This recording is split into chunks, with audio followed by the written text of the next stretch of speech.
दोस्तों, बोधिसत्व विचार चैनल में आप सबका स्वागत है। आज हम मानवर कांसीराम जी के विषय में चर्चा करेंगे और उनका जो परिनिर्वाण दिवस है उस पे कुछ बातें हम आप लोगों को बताएंगे। तो साथियों,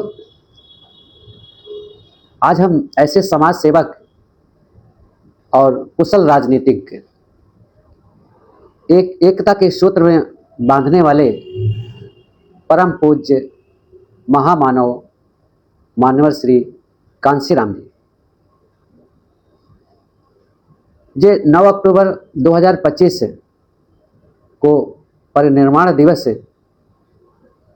है और उनके आदर सम्मान में पर उन्हें सत सत नमन और अपने बोधिसत्व विचार चैनल की तरफ से श्रद्धा सुमन अर्पित करते हैं। उनके जीवन और उनके जो बहुजन समाज पर जो किए गए कृत्य हैं उन पर जब हम सोचते हैं, विचार करते हैं तो आंखें नम हो जाती हैं और आंसू की धारा निकलने लगती है। ऐसा लगता है कि हे पुरुषश्रेष्ठ, इस बहुजन समाज को छोड़ करके जो जगह खाली दिखाई देती है उसकी पूर्ति अब कौन करेगा। ये बहुजन समाज आंसुओं भरी श्रद्धांजलि आपको अर्पित कर रहा है और आपने अपने आप को अकेला महसूस कर रहा है। जैसा बाबा साहब बोधिसत्व महानायक डॉक्टर अंबेडकर निष्ठावान और अपने कार्यों के प्रति दृढ़ संकल्पित थे। जो कार्य करने का निश्चय कर लेते थे वो कार्य हमेशा पूर्ण करते थे। उनका कोई कार्य अधूरा नहीं रहता था और कार्य पूर्ण होने के बाद थोड़ा सा भले ही विश्राम कर लिया हो, लेकिन जो भी निश्चय किया है वो पूरा किया है। ठीक उसी प्रकार से मानव कांसीराम जी उसी सांचे में ढाल रखे थे अपने आप को। वो समाज सुधारक के रूप में, वो या राजनैतिक क्षेत्र में मानव साहब का सफर शुरू होता है उनका DS4 से। मानव साहब ने बाबा साहब से प्रभावित थे और उनके मन में जिज्ञासा हुई कि हम समाज के लिए कुछ करें। इसलिए वो अपनी नौकरी छोड़ करके इस समाज को आगे बढ़ाने के लिए उन्होंने सबसे पहले जो उनके कदम आगे बढ़े थे वो DS4 से बढ़े। सबसे पहले 1971 में दलित शोषित संघर्ष समिति का निर्माण किया था, जिसे DS4 कहा गया है। धनाभाव के कारण वो अपनी यात्रा साइकिल से करते थे। लोगों के पास जाकर के सामाजिक एकता बनाने की बात उन्होंने हमेशा की और उन लोगों को राज सत्ता प्राप्त करने के लिए बहुत सारे एक उदाहरण दिए। वो सबसे पहले वो कहा करते थे कि एक कलम दिखाते थे और कलम दिखा करके उसका ढक्कन खोल लेते थे और ढक्कन खोलने के बाद कहते थे कि नीचे जो लिखने वाला भाग है वो बहुजन समाज है और ये समाज बहुत कुछ कर सकता है, विद्वान है, मेहनती है, श्रम करना जानता है और इससे श्रम करने वाला भाग जो है वो काफी बड़ा भी है। लेकिन एक ऊपर जो ढक्कन लगा हुआ है तो उसके कारण जो है उसकी प्रतिभा जो है बंद हो जाती है, वो लिख नहीं सकता है। इसलिए इस ढक्कन को हटा दीजिए, कलम के ढक्कन को हटा दीजिए और अपना कार्य प्रारंभ कर दीजिए, सत्ता की ओर आगे बढ़िए।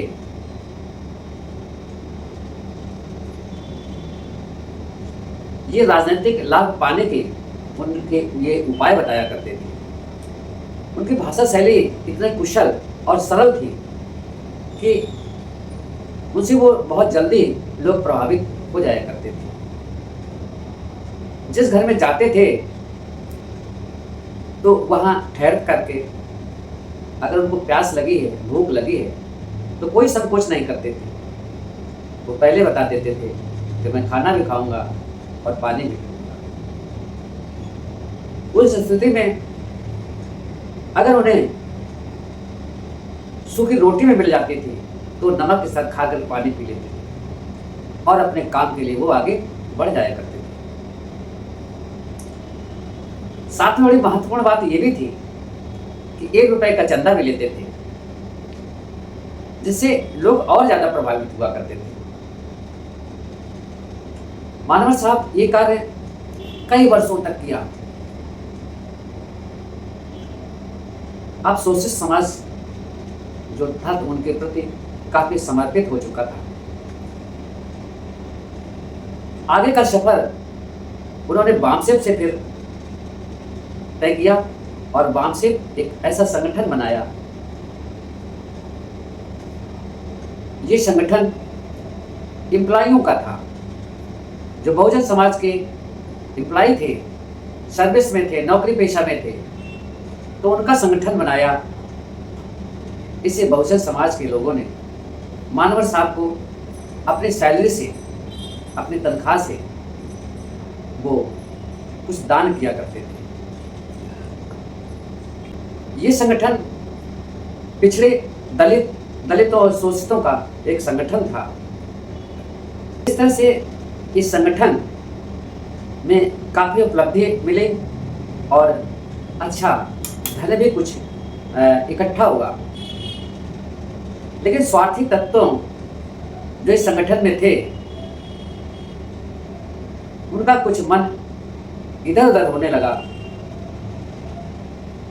और वो आपस में मतभेद कर लिए।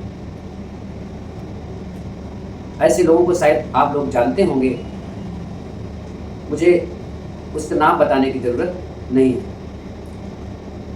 इस प्रकार से बामसेब के कई टुकड़े हो गए। तब मानवर साहब ने फिर अपना रास्ता अलग चुन लिया और अलग बामसेब फिर से एक संगठन बनाया और साथ ही 14 अप्रैल 1984 में बहुजन समाज पार्टी की एक राजनीतिक पार्टी खड़ी कर दिया है, एक मंच खड़ा कर दिया। ये बहुजन समाज का जो उन्होंने नाम दिया था, उसमें ओबीसी, एससी, एसटी के लोगों का संगठन था और इसके लिए उन्होंने बहुत कुछ मेहनत किया और एक बहुजन समाज बनाने का काम किया।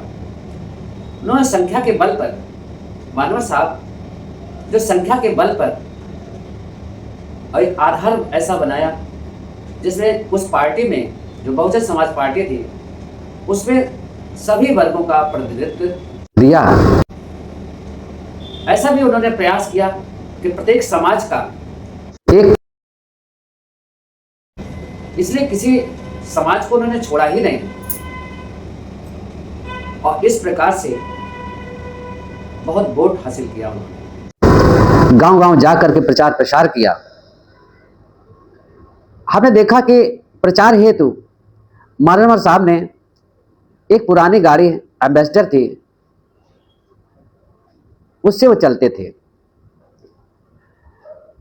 मेरी पोस्टिंग उस समय बस्ती जिले में थी, तो मानवर साहब को आना था, मैं भी गया था, तभी मेरी उनसे मुलाकात हुई थी। तब मैंने मानवर साहब को देखा था। वहाँ पर एक सभा का आयोजन किया गया था और इस सभा का आयोजन वहाँ के जो राम प्रसाद चौधरी थे, काफ़ी गणमान्य व्यक्ति थे, प्रभावशाली थे, और इसी कार्यक्रम में मानवर साहब गए हुए थे। इतना अच्छा था कि लोग बहुत जल्दी उनकी बातों से प्रभावित हो जाया करते थे। ये राम प्रसाद चौधरी ये कुर्मी जाति के थे। SC ST और OBC के अब मानवर जी एक नायक बन चुके थे। इस तरह उनके प्रयासों और कार्यों से ये समाज लगभग 15 वर्षों तक उत्तर प्रदेश की राजनीति में स्थान बनाया। बहन कुमारी मायावती जी उत्तर प्रदेश की 4 बार मुख्यमंत्री बनी, ये उसी का परिणाम है। उन्होंने अपने शासनकाल में, जो बहन जी का शासनकाल था, वो अपने शासन काल में मानवर साहब की याद में जो स्मारक लखनऊ में बनवाया, वो एक सराहनीय कार्य उन्होंने किया है। साथ में ये भी है कि SC ST और OBC का जो इतिहास है, जो दबा हुआ पड़ा था, उसको उन्होंने सामने मंच पर खड़ा कर दिया, जिसे हजारों वर्ष तक लोगों की ये यादगार बना रहेगा। तो इस परिनिर्माण के दिवस पर हम श्रद्धा सुमन अर्पित करते हुए हम ये वीडियो यही समाप्त करते हैं। नमो बुद्धाय। जय भीम, जय भारत।